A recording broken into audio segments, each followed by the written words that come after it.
Scott, that was great fun. You've turned me into a bacillophobiac now. And I suggest you change your last name to Monk. That would be good. I should also point out, we've been looking at water supplies in Falmouth, and we see a lot of these same creatures coming in pulses through the water supply system. And some of it has to do with the fact that the fresh water pipes in Falmouth are in the same ditch as some of the sewage pipes. And you get eutectic freezing and pipe rupture from time to time. There is cross-contamination that occurs, and I don't think it's unique to Falmouth.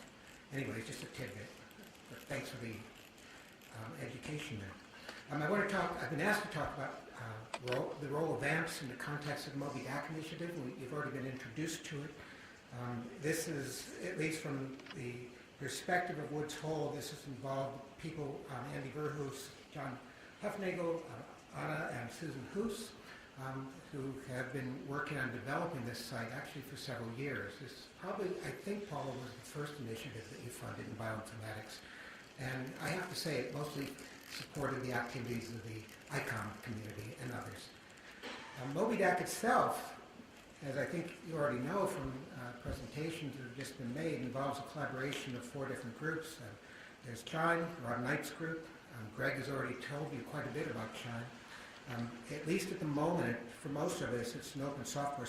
It's an open source software package that we can gain access to through the net. I think that Rob has plans to make available a certain amount of processing, I think, for the indoor microbiology and EMP that he's going to do on his own hardware. And then there, of course, are access capabilities using the cloud. VAMPS is a very different kind of site. So in the case of Chine, you're doing a lot of heavy lifting, a lot of unifac analysis, a lot of processing that's not really interactive. VAMPS has a bit of interactive has a bit of computationally intense processing. This is front-end processing to go ahead and I'll talk a bit about to massage the data so that it's now useful for doing community analysis. But it's meant to be an interactive tool so you can interrogate a microbial community in a variety of different ways. And that's what I'll show you examples of. FungoDB, that's Jason Status' program. He is going to be providing us, when they finally make up their minds, what the barcode is going to be for fungi, and I suspect it won't be one, it'll be multiple barcodes. So we have already established some interactions with Jason's group. We've established a means for interpreting ITS sequences within the context of VAMPS, but that's not yet public because we're waiting for the fungal people to make up their minds. And then, of course, there's MGRAST. MGRAST is supposed to be acting as the host for the Moby DAC initiative. If you were to look at the Moby DAC initiative now, you could get down to samples such as this. This happens to be a sewage sample from our particular site. Moby DAC is functioning as a portal for submitting data. They're also working hard to develop tools for exchanging information between these 4 collaborative sites. And Moby DAC currently, at least from the standpoint of a focus program, it's mostly an extension at the moment of MGRAST. And so this is just a typical analysis that MGRAST would do on indoor microbiology data. In this case, it happens to be sewage. Okay, so this is my schematic view of what I think Moby DAC is meant to be. And I've already pointed out the role of the Moby DAC initiative at the top for collecting sequences and metadata, although quite a bit of that metadata is being processed and validated at Chine right now, and it's being integrated with our metadata scheme. So underneath Moby DAC, we have VAMPS, and VAMPS has a number of functional capabilities that are spilling off the bottom. This projector seems to be compressing things. In any event, we do a lot of quality checking on data. We do sequence trimming. It's very important if you're interested in diversity estimates that you're always getting sequences for a given amplicon that's going to go to exactly the same evolutionary conserved landmark. We do taxon assignment through a different strategy than what you see employed in Chine. And what's special about, and I'll show you examples about VAMPS, is that you can do a lot of taxonomic selection, level selection. You can do abundance filtering, and I'll show you examples of that. And then we can generate slip clusters of the kind I talked about yesterday. You can do metadata entry, but we're hoping to offload all of that to Rob Knight, because we find metadata to be very difficult and confusing and hard to work with. And then there are a number of visualization tools that you can use to look at the data, and you can manipulate the data on the fly and see how that affects your interpretation of data. We imagine, and Rob and I have been talking about this more in recent weeks, that we would be exchanging certain kinds of information. So the kinds of information that would go from VAMPS to QIIME for further analysis are indicated in red, and some of the data analyses that QIIME does that we'd like to put in some of our visualization tools are represented in green. So there's this very natural bidirectional interchange of information that I think is going to develop very nicely, and that's going to go well beyond just the MobiDoc initiative. And then, of course, some of this data, although this is a little bit unclear at this point in time, some of these analyses might go back into the MobiDoc archives. So this is VAMPS, and I'm going to tell you a bit about VAMPS because that's what I know the most about. At the moment, we have about 750 users. There are about 520 different projects and 6,500 different samples. This is not a huge database by contemporary standards today, but it's enough to keep us busy on the tiny machines we operate within. This is sort of a schematic of what VAMPS does. It'll take in ribosomal RNA sequences or amplicons or ITSs. It'll operate through quality control. And this involves trying to achieve accuracy rates that approach 1 in 400 or better if you take patch losses approach. We trim to an anchor, and then, of course, we're always working with multiplex sequences, something that we did in the very first PyroTab analyses that we ever published. We use multiplexing, so that's always been integrated into what we do.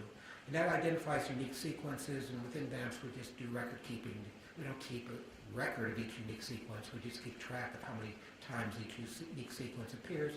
And then we can assign taxonomies to those sequences using a process called GAST, which is moving off to the left, or we can use the RDP classifier.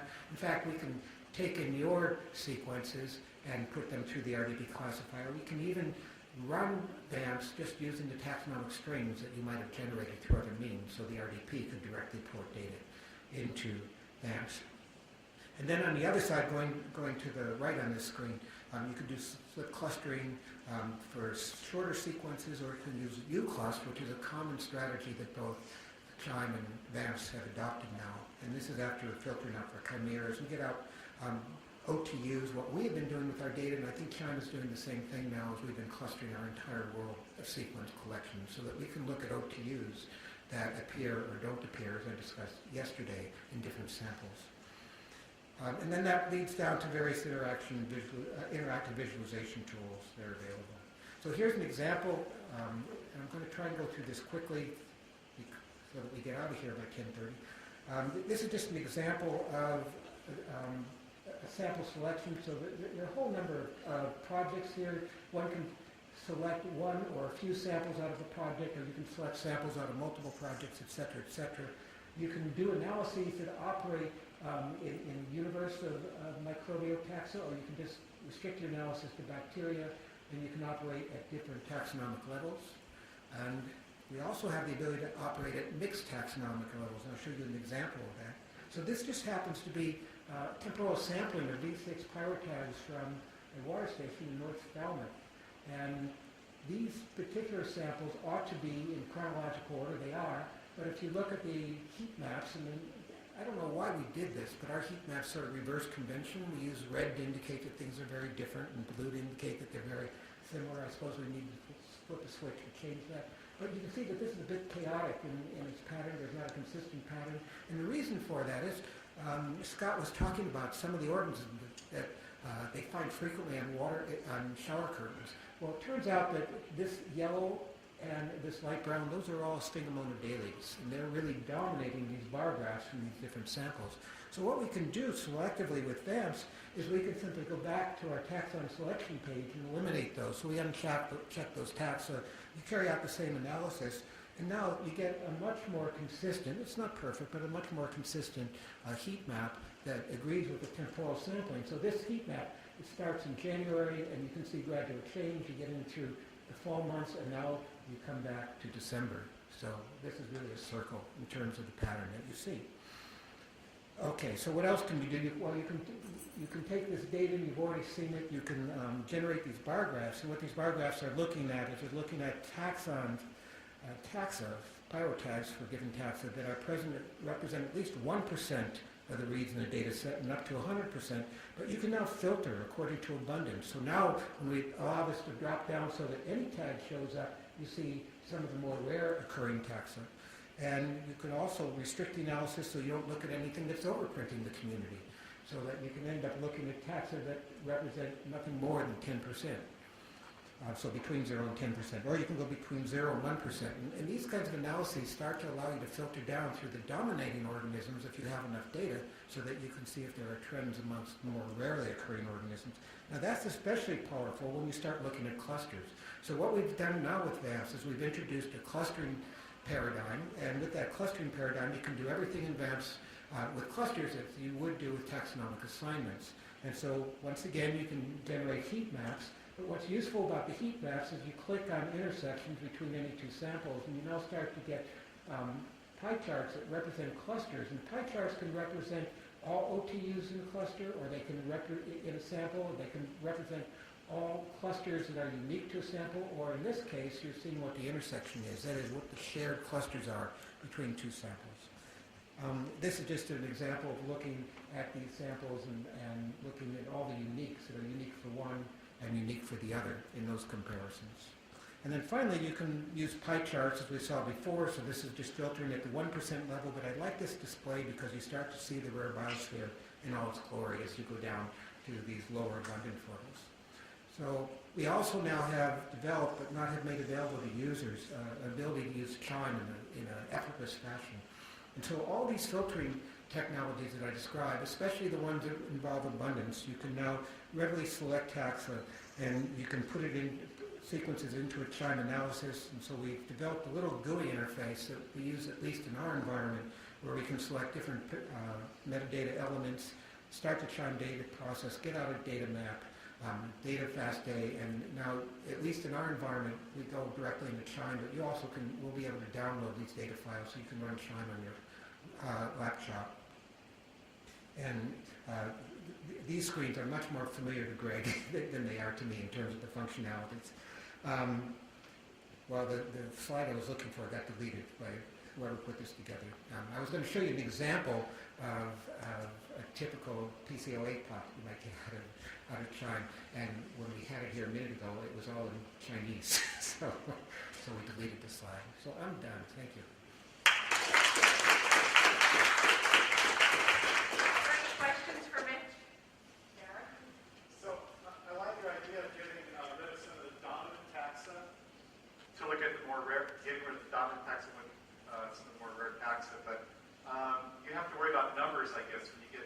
Start looking at the less ones. So do you do something to have equivalent size data sets? Yeah, so you have choices here. You can look at the data in its raw glory, or you can go ahead and look at the data as a percentage representation, or you can normalize it. So we offer all three. I mean, percentage representation, normalization, is essentially the same thing. But you can look at all three if you like. But if you were to look, well, these happen to be percentage representations on the clusters. But if I were to go back to this one, so if you look at this bottom graph, you can't see it, but I can. But these things that are between 0 and 1%, we're looking at tag populations that are not normalized in this case, but it's a significant number of tags. We're looking at thousands of tags in each sample scale for this particular data set. But you can also just limit it to your lowest one, like you had 1,000 for your lowest, just randomly select. Yeah, you could do that, but that would be. We don't offer exactly that tool. You'd have to look at it and see what percentage, because you can move in 10% increments, what percentage correlated to 1,000 tags you're looking for. Thank you.